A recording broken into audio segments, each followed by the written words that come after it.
Hi everyone! Welcome to my channel at ngayon, titingnan natin ang isa pang kakilakilabot na kaso. Sa Bogota, distrito ng Saliter Greco, July 27, 2025, alas 5:50 ng umaga, isang patrol unit ang dumating sa Tower 2 ng isang residential complex sa 60C Street. Sa isang bakanteng lote, katabi ng construction site, may natagpo ang isang babae. Nakahandusay siya, nakadapa sa simentadong sahig. Humigit kumulang 10 talampakan ng layo, may 3 bagay na idinokumento ng isang pulis. Isang set ng susi ng sasakyan, isang nakatiklop na jacket at isang handbag. Sa loob ng bag ay may ID na pag-aari ng 27 years old na si Laura Camila Blanco. Ang mga gamit ay magkakadikit na parang maingat na inilapag, hindi tulad ng karaniwang pagkakahulog. Sa ika-9 na palapag ng gusali, bumukas ang ilaw sa apartment 921.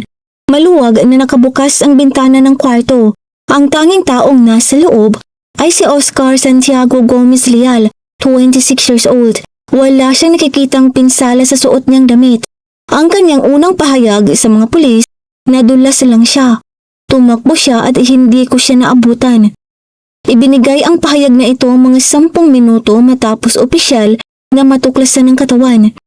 Pumasok sa apartment ang mga investigador mula sa Technical Investigation Unit. Ang unit na mas mababa sa 320 square feet ay kapansin-pansing malinis. Sa mesa ng kusina, walang maruruming pinggan o mga bakanting bote. Mga bagay na karaniwang makikita kung may katatapos lang na salo-salo. Sinimula ng forensic specialist ang pagkuha ng sukat sa kwarto. Ang distansya mula sa gilid ng bintana hanggang sa kama ay wala pang 3 talampakan.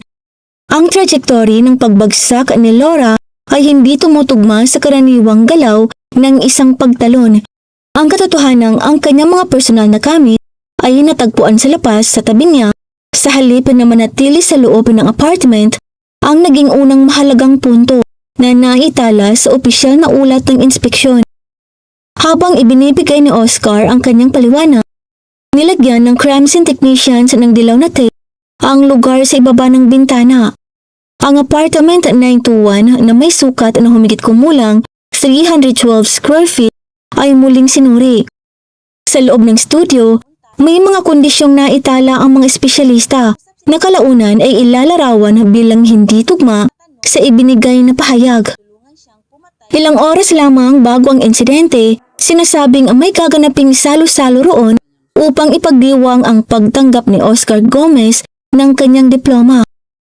Ngunit sa pangunahing bahagi ng unit na pinagsamang sala at kusina, walang nakitang anumang palatandaan ng naganap na pagtitipon. Malinis ang mga ibabaw ng kitchen cabinets at mesa. Ang basurahan ay walang laman na bote, disposable plates o natirang pagkain. Ang hangin sa loob ng apartment ay sariwa. Walang amoy ng usok o alak. Tila nagpapahiwatig na ang lugar ay maingat na nilinis at pinaaliwalas bago dumating ang patrol unit. Lumipat ang team sa banyo. Sa tiled na sahig sa loob ng shower tray, may malinaw na palatandaan ng kamakailang paggamit ng tubig. May mga cleaning supplies na nakalagay sa isang shelf. Maayos ang pagkakaayos ng mga bote. Walang indikasyon ng pagmamadali. Sinuri ng forensic technicians ang mga drain para sa posibleng bakas, habang ang pangunahing inspection ay inilipat sa nag-iisang kwarto ng unit. Ang sukat ng kwarto ay may mababa sa 65 square feet.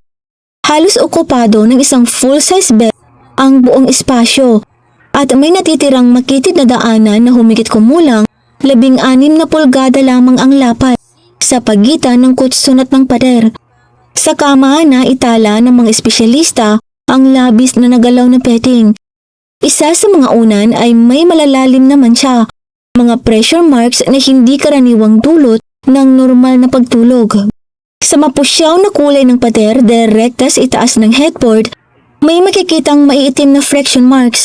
Kahawig ito ng bakas na maaaring dulot ng sapatos o damit na tila naganap sa isang biglaang pisikal na pag-aagawan. Napunta ang atensyon ng mga investigador sa bintana. Ang tanging bukasan ng kwarto papunta sa labas. Si Oscar Gomez na nakamasid mula sa pintuan ay inulit ang kanyang pahayag. Umakbo umano si Laura Blanco at tumalon palapas. Kumuha ng eksaktong sukat ang mga eksperto. Ang distansya mula sa pintuan ng kwarto hanggang sa gilid ng bintana ay bahagyang lampas sa 6 na talampakan at ang sulok ng kama ay humaharang sa direktang daanan. Sa ganitong kasikip na espasyo, halos imposibleng makakuha ng sapat na bilis para sa isang tumatakbong pagtalon. Anumang bigla ang galaw ay malamang na mauuwi sa pagbangga muna sa mga kasangkapan. Sa mas malapit na pagsusuri ng frame ng bintana, may bagong detalyeng lumitaw. Ang kahoy na frame ay may sariwang pinsala. May mga dent at natuklap na varnish sa loob na bahagi. Ipinapahiwatig ng mga markang ito ang malakas na puwersang maaaring inilipat gamit ang isang matigas na bagay. Ang pinakaimportanteng natuklasan ay naitala ng suriin ng mismong mekanismo ng bintana. Ang parehong bintana na sinasabing dinaanan ni Laura ay nang pumasok ang mga pulis, ganap na nakasara at nakalak. Itinala ito ng mga investigador sa opisyal na ulat. Kung ang isang tao ay lalabas sa bintana, hindi niya ito maisasara at maila mula sa labas habang siya ay nasa pagbagsak na. Gumamit ang crime scene technicians ng ultraviolet lamp upang maghanap ng mga nakatagong bakas sa sahig at mga dingding ng kwarto. Sa loob ng masikip na silid kung saan bawat galaw ay limitado ng mga kasangkapan, ang bersyon ng isang kusang pagtalon ay unti-unting nawawala ang kredibilidad habang mas lalong lumilinaw ang hindi pagtutugma ng layout ng kwarto at ng kondisyon ng bintana. Sa mesa ng kusina sa loob ng apartment 921, katabi ng perpektong malinis na mga ibabaw, inilatag ng mga investigador ang mga personal na dokumento ng nasawi. Si Laura Camilla Blanco ay nagtapos noong 2021 sa kursong Journalism at Mass Communications mula sa isa sa mga nangungunang universidad sa Bogota. Nanguna siya sa kanyang klase at tumanggap ng parangal para sa pinakamahusay na final thesis sa kanyang programa. Bago siya lumipat sa studio apartment, nakatira si Laura kasama ang kanyang pamilya. Ang kanyang ina na si Cecilia Osorio, ang kanyang ama na si Walter Blanco, kapwa mga guro, at ang kanyang nakababatang kapatid na si Juan. Nagsimula ang kanyang karera sa isang malaking advertising agency kung saan niya nakilala si Oscar Santiago Gomez Leal noong huling bahagi ng 2023. Sa panahong iyon, nagtatrabaho si Oscar bilang project manager sa larangan ng digital marketing. Marami pang larawan ng magkasintahan ang makikita sa kanilang social media. Mga biyahe, pagtitipon ng pamilya at mga bakasyon. Sa ilan sa mga larawang ito, makikita si Laura kasama ang batang anak ni Oscar mula sa unang relasyon na ayon sa mga kamag-anak ay naging malapit na rin sa kanya. Sa panlabas na tingin, ang kanilang relasyon ay larawan ng matagumpay na mga kabataang profesional, may matatag na kita at may planong magpakasal. Ngunit sa likod ng larawang iyon, may mga tala ng pribadong psychological consultations at mga pahayag mula sa mga kamag-anak na kalaunan ay isinama sa mga dokumento ng imbestigasyon. Ang kanilang pagsasama ay nagsimulang lumitaw sa mga medical records at police reports bago pa man ang July 2025. 6 na buwan bago ang insidente sa apartment, noong February 1, naganap ang isang pangyayaring naging turning point para sa pamilya Blanco. Sa isang hapunan ng pamilya, hayagang kinumpronta ni Oscar si Laura sa harap ng iba. Pinuna ang kanyang itsura at ang paraan ng pagkikipag-ugnayan niya sa mga lalaking katrabaho. Matapos ang insidenteng iyon, formal na sinabi ng ina ni Laura na si Cecilia kay Oscar na hindi na ito malugkod na tinatanggap sa kanilang tahanan dahil napansin na niya ang mga palatandaan ng hindi magandang pag-uugali. Pagsapit ng unang bahagi ng 2025, ang kanilang relasyon ay nauwi sa isang sistema ng tuloy-tuloy na pagbabantay. Nagkaroon ng access si Oscar sa mga bank account ni Laura at kontrol sa kanyang mga mobile device. Regular niyang sinusuri ang call logs, contact lists at message history na naglilimita sa profesional na komunikasyon ni Laura, lalo na sa mga lalaking kasamahan sa trabaho. Sa ilalim ng ganitong sitwasyon at sa kagustuhan ni Laura, nagsimula silang dumalo sa mga family therapy sessions. Sa medical report ng espesyalista, si Oscar Gomez ay nabigyan ng opisyal na diagnosis na celopathy, isang kondisyon kung saan ang isang tao ay may matinding paniniwala na ang kanyang partner ay hindi tapat kahit walang konkretong ebidensya. Inirekomenda ng psychology na sumailalim si Oscar sa individual na gamutan at direkta ring pinayuhan si Laura na pag-isipang tapusin ang kanilang pagsasama sa iisang tahanan dahil sa mataas na panganib na ang matinding pressure ay maaaring humantong sa mas seryosong sitwasyon. Sa kabila ng mga babalang ito noong June 2025, umupa ang magkasintahan ng isang apartment sa Tower 2 at nagpa siyang magsimula muli sa distrito ng Salitre Greco. Sa loob ng apartment 921, nakakita ang mga investigador ng pisikal na ebidensya na nagpapatunay sa pattern ng kontrol. Sa mga personal na tala ni Laura, natuklasan ang listahan ng mga password ng kanyang mga account kasama ang mga record na nagpapakitang ibinibigay niya ang access kay Oscar tuwing hinihingi nito. Sa kanyang mga gamit, nakakita rin ang mga pulis ng mga brochure tungkol sa psychological support para sa mga biktima ng domestic aggression na nakatago sa pagitan ng mga dokumentong may kaugnayan sa kanyang trabaho sa marketing. Habang patuloy na iginigiit ni Oscar Gomez na ang pagkamatay ni Laura ay resulta ng isang kusang desisyon na saktan ng sarili, ang mga nakalap na ebidensya ay tumuturo sa isang matagal na proseso ng paglayo niya sa iba, panlipunan man o pinansyal. Kalaunan, nagbigay ng mga mensahe si Walter, ang ama ni Laura, sa mga investigador. Ipinakita nito na 3 linggo bago ang insidente, sinubukan ni Laura na tuluyang lumayo sa kanyang partner dahil sa hindi nito makontrol na pagputok ng galit. Bilang tukon, ginamit ni Oscar ang emotional na pressure. Binanggit ang kanyang mga nakaraang bigong relasyon at nangakong magbabago para sa kinabukasan ng kanilang magiging pamilya. Ngunit may iba pang detalye na nagpapakita ng ibang larawan. 10 araw bago ang insidente, 2 beses tumawag ang mga kapitbahay sa building security ng kanilang pansamantalang tirahan dahil sa malalakas na ingay at sigaw ng isang babae mula sa loob ng saradong pinto. Ngayon, habang sinusuri ng mga investigador ang kwarto sa 9 na palapag, inihambing nila ang kasaysayan ng magkasintahan sa pisikal na ebidensya sa lugar. Ang matinding selos ni Gomez at ang kanyang pangangailangang kontrolin ang lahat ang naging sentrong direksyon ng investigasyon sa mga nangyari noong gabing iyon. Ang imahe ng perpektong magkasintahan ay napalitan ng isang timeline ng matagal ng alitan kung saan ang pag-upa sa apartment 921 ay tila isa pang hakbang patungo sa tuluyang pag-iisa ni Laura. Ang katawan ni Laura Blanco ay dinala sa autopsy suite ng National Institute of Forensic Medicine.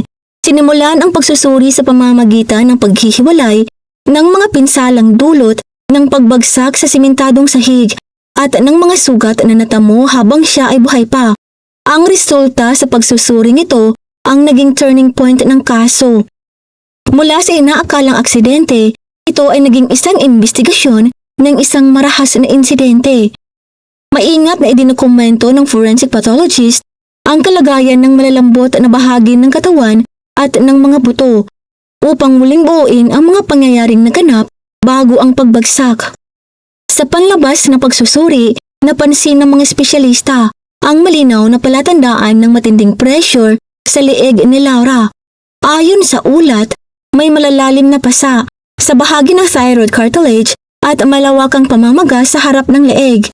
Ang uri ng mga pinsalang ito ay nagpapahiwatig na ang kanyang leeg ay nakompres gamit ang malakas na puwersa na tugma sa pagkakahawak ng kamay. Mayroon ding subcutaneous hemorrhages na may malinaw na hangganan, isang pattern na karaniwang nakikita sa mga kaso ng pagsakal kung saan ang daanan ng hangin at ang mga pangunahing ugat ay napipigilan. Sa pagsusuri sa ulo ni Laura, may mga natukoy na pinsala na hindi tugma sa pagbagsak mula sa 9 na palapag. Naitala ng mga eksperto ang pagkapunit ng upper lip frenulum, pati na rin ang malalawak na pasa sa loob ng bibig at gilagid. Ang ganitong uri ng pinsala ay karaniwang nangyayari kapag may matinding pagtakip sa mukha o kapag may direktang tama sa bahagi ng bibig. Isang mahalagang detalye ang kondisyon ng mga tissue, ang kawalan ng palatandaan ng paggaling at ang reaksyon ng mga ugat ay nagpapatunay na ang mga pinsalang ito ay nangyari kaagad bago ang kamatayan. Binigyang diin ng espesyal na atensyon ang mga kamay ni Laura. May mga pasa sa kanyang mga pisig at likod ng mga kamay. Mga markang sa forensic medicine ay itinuturing na defensive injuries. Ang posisyon at hugis ng mga ito ay nagpapakita na itinaas niya ang kanyang mga braso sa harap ng kanyang katawan bilang pagtatanggol o pagtataboy sa umatake. Sinuri rin ng mga eksperto ang mga material sa ilalim ng kanyang mga kuko upang makahanap ng posibleng bakas na naiwan sa gitna ng pag-aagawan sa loob ng masikip na kwarto. Ang pinakamahalagang konklusyon ng medical report ay tungkol sa mga pinsala sa leeg at mukha. Ang mga ito ay tinuturing na antemortem, ibig sabihin, nangyari habang siya ay buhay pa o sa huling sandali ng kanyang buhay. Ibig sabihin nito, sa mismong sandaling lumampas siya sa bintana, si Laura Blanco ay nasa kritikal na kondisyon na. Ang matinding pagkompres sa kanyang leeg ay nagdulot ng kakulangan ng oxygen at pagkawala ng malay. Ayon sa forensic examiner, ang isang taong nasa ganitong pisikal na kalagayan ay hindi na kayang magsagawa ng koordinadong galaw tulad ng pagtakbo, pagtalon o kusang pag-akyat sa mataas na gilid ng bintana. Ang biochemical analysis ng pagbagsak ay sumusuporta sa mga natuklasang medikal. Kapag ang isang tao ay kusang tumalon, nagkakaroon ng pahalang na momentum ang katawan. Kaya ang punto ng pagbagsak ay karaniwang mas malayo sa pader ng gusali. Ngunit ang posisyon ng katawan ni Laura sa bakanting lote ay nagpapakita ng halos tuwid na pagbagsak. Isang sinyalis ng passive fall, hindi ng isang tumatakbong pagtalon. Ang kakulangan ng forward motion ay nagpapahiwatig na ang katawan ay nailabas sa bintana habang wala itong kakayahang lumaban o kumilos. Ang histological examination ng tissue ay nagpatunay ng mga palatandaan ng asphyxia na nagsimula bago pa man ang impact sa lupa. Ibig sabihin, taluwas sa unang pahayag ni Oscar Gomez na tumakbo at tumalon si Laura, malinaw na ibang senaryo ang ipinapakita ng siyensya. Batay sa mga dokumento ng kaso, lumabas si Laura Blanco sa bintana ng apartment 921 na hindi na makahinga at wala nang kakayahang lumapan. Ang ulat mula sa National Institute of Forensic Medicine ang naging pundasyon upang baguhin ang status ni Oscar Gomez mula sa isang saksi naging pangunahing sospek.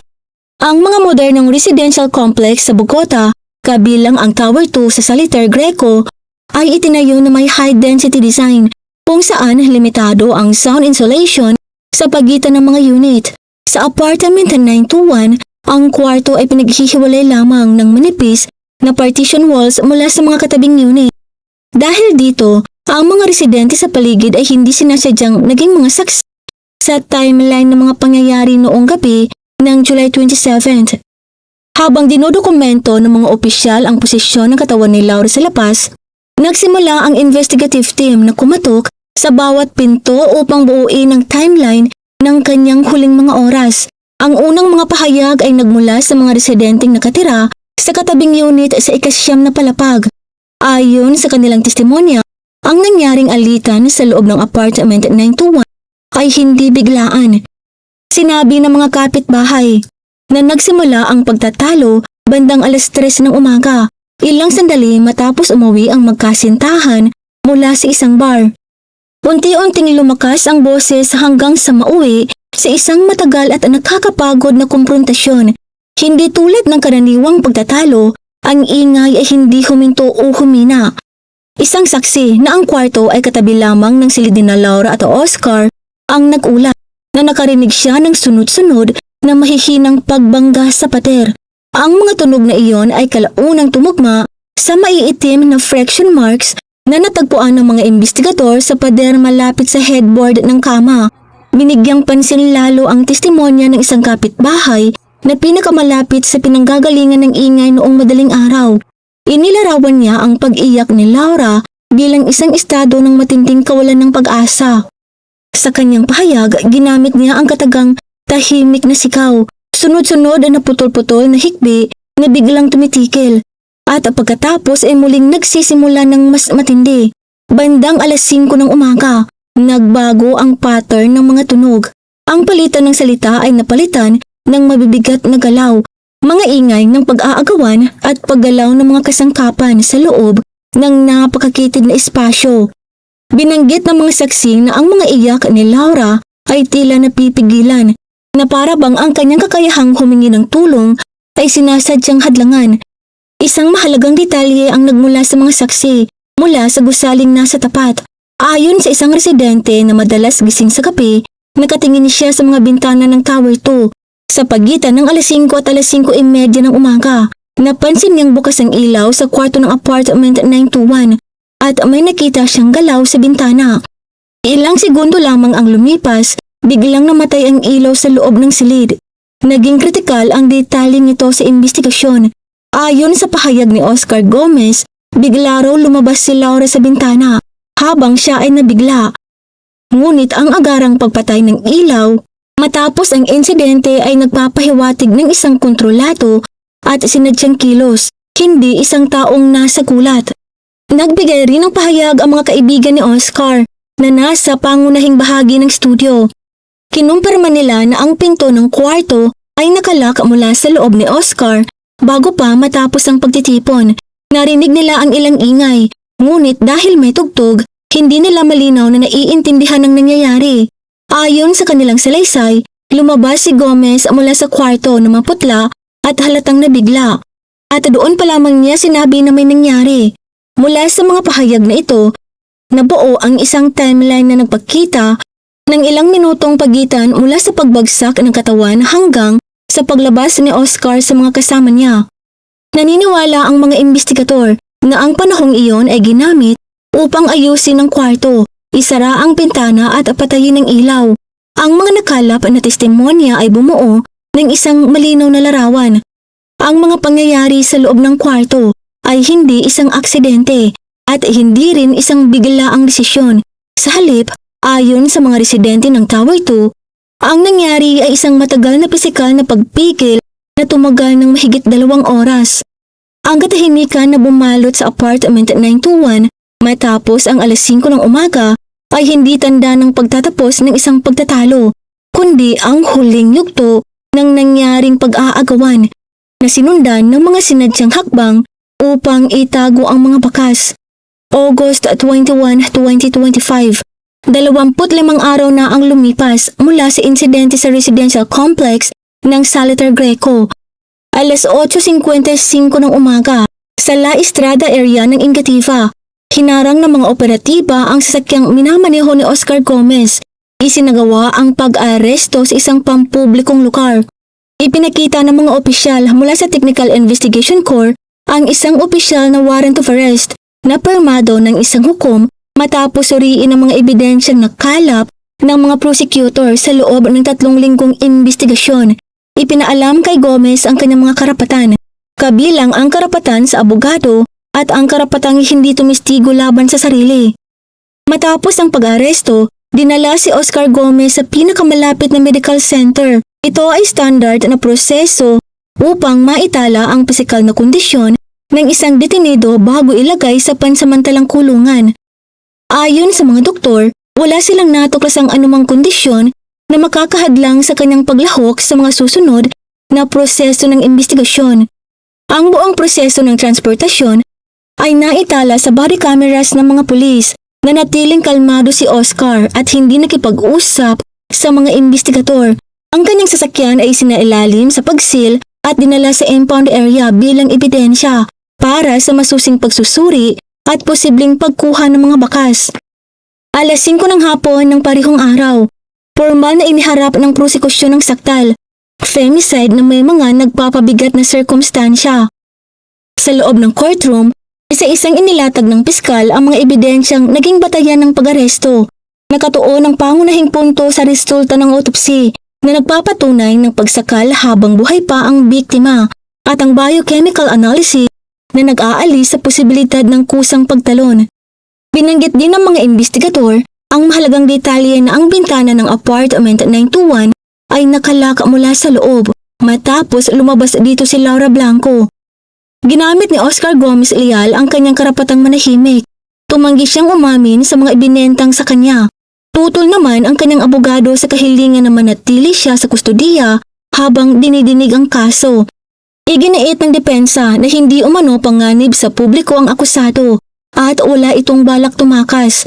Hiniling nila sa korte na isaalang-alang ang house arrest at supervised release batay sa kanyang matatag na trabaho at responsibilidad niya bilang ama sa kanyang anak. Iba ang naging pasya ng hukom. Sa desisyon ng korte, sinabi na ang bigat ng kaso at ang uri ng mga ebidensya ay nagdudulot ng panganib na maimpluwensyahan ang investigasyon. Pinagpatuloy ang pag-aresto at iniutos na manatili sa kustodiya si Oscar Gomez. Binanggit din sa desisyon ang posibleng banta sa mga saksi, kabilang ang mga kapitbahay mula sa Tower 2 at ang mga kaibigan ng magkasintahan na hindi pa tapos magbigay ng opisyal na pahayag sa oras ng pagdinig. Inilipat si Oscar Gomez sa La Modelo Prison sa kabila ng agarang apela ng kanyang mga abogado na natiling epektibo ang desisyon ng korte. Kasabay nito, nabigyan ng pahintulot ang mga prosecutor na ma-access sa mga dinilit na datos mula sa kanyang cloud storage account, pati na rin ang kanyang search history. Pumasok ang kaso sa yugto ng aktibong pagdinig sa korte na nakakuha ng malawakang atensyon mula sa media sa Colombia at mga human rights organization. Nagsimula ang gabing iyon noong Sabado, July 26, 2025. Bandang alas 10 ng gabi, nagpadala si Laura Blanco ng mensahe sa kanyang ina, "Mahal kita," habang siya ay nasa isang bar. Sa buong gabi, umiinom ng alak si Oscar Gomez, isang bagay na lalong nagpalala ng kanyang matinding selos. Alas 2 ng umaga, bumalik ang magkasintahan sa apartment 921 kasama ang ilang kaibigan. Habang nananatili ang mga bisita sa sala, pumasok sina Laura at Oscar sa kwarto. Alas 3 ng umaga, nilak ni Oscar ang pinto mula sa loob at hiningi ang cellphone ni Laura upang suriin ito. Pagsapit ng alas 4:30 ng umaga, ang tensyon ay nauwi sa pisikal na komprontasyon. Sa makitid na espasyo sa pagitan ng kama at pader, ginamit ni Oscar ang puwersa at idiniin si Laura laban sa partition. Ito ang sandaling tumugma sa mga friction marks na natagpuan sa pader, pati na rin sa pinsala sa loob ng kanyang lapi. Sinubukan ni Laura na ipagtanggol ang sarili gamit ang kanyang mga braso, na nagresulta sa mga defensive injuries sa kanyang mga bisig. Bandang alas 5 ng umaga, sinimulan ni Oscar ang pagkompres sa leeg ni Laura. Dahil dito, nawalan siya ng malay. Mga alas 5:15 ng umaga, binuksan ni Oscar ang bintana na nag-iwan ng mga marka sa frame. Inihagis muna niya pababa ang handbag, jacket at mga susi upang magmukhang biglang pag-alis ang eksena. Ilang sandali pagkatapos, itinulak niya palabas ang katawan ni Laura. Ang trajectory ng pagbagsak ay halos tuwid, walang forward momentum. Isang indikasyon na siya ay wala ng kakayahang kumilos o tumalon. Alas 5:20 ng umaga, isinara ni Oscar ang bintana at inilak ito. Pagkatapos ay pinatay ang ilaw sa kwarto. Ang mga sumunod na minuto ay ginamit sa mabilisang paglilinis ng lugar at pagpapahangin ng apartment upang itago ang mga bakas ng nangyari. Sa alas 5:30 ng umaga lamang, binuksan ni Oscar ang pinto ng kwarto, lumabas sa harap ng kanyang mga kaibigan at sinabi na si Laura ay kusang nagpakamatay. Halos 20 minutes ang lumipas mula sa pagbagsak hanggang sa pagtawag ng tulong. Panahon na pinaniniwalaan ng mga investigador na ginamit upang ayusin ang eksena bago ito matuklasan. Pumasok sa yugto ng open hearings ang paglilitis kay Oscar Leal noong unang bahagi ng 2026. Ang mga sayantipikong ebidensya, kabilang ang mga palatandaan ng pagsakal at ang pagsusuri sa trajektory ng pagbagsak, ay naging pundasyon ng prosekusyon at tuluyang pinawalang bisa ang kanyang pahayag na kusang sakta ng sarili ni Laura. Si Oscar ay nananatili sa La Modelo Prison, naghihintay sa pinal na hatol ng korte. Kung siya ay mapatunayan may sala, maaari siyang makulong ng hanggang 50 years. Para sa Colombia, ang kaso ni Laura Camilla Blanco Osorio ay naging simbolo na ang pagtatago ng krimen bilang aksidente ay hindi na makakaprotekta sa isang salarin mula sa katarungan. Maraming salamat po sa panonood. Kung hindi naman po kalabisan, paki-like at subscribe po sa aking channel, and as always, Keep safe everyone.